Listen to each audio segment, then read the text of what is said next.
Life in Nairobi's Majengo slum encourages strong faith. Redemptor Mweni raised her son as a Catholic, an altar boy, but soon after experiments with petty crime, he turned to Islam, converted by friends from a local mosque.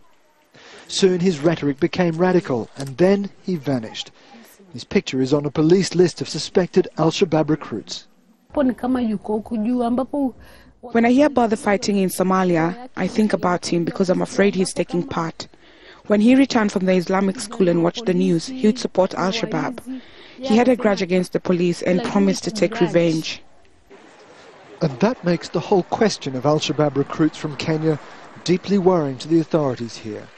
Nobody's sure how many Kenyans Al-Shabab has recruited from these slums, but the people who've been watching it believes it runs into the hundreds, and only a handful of them are from ethnic Somali communities, the vast majority of them from other tribes across Kenya.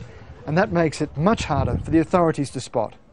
So while the Kenyan troops are claiming territory across Somalia in their operation to crush Al-Shabaab, the Islamist group is bypassing the front lines with a network that extends deep into their neighbour's backyard. Sheikh Njuma Ngao is troubled by the growth of Al-Shabaab's recruiting in Kenya. As an Islamic theologian, he believes it has nothing to do with religion and everything to do with crime. They use a lot of money to recruit the youth, to give them food, transport. So it's business and human trafficking in the name of religion and jihad.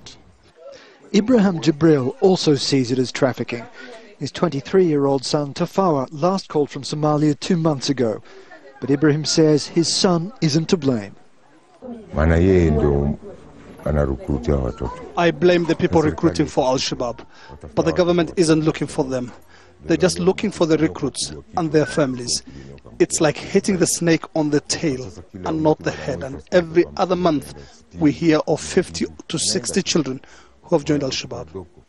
Now Ibrahim is left to raise his son's daughter in a community that sees them almost as traitors, and in a place threatened with attack by Al-Shabaab itself.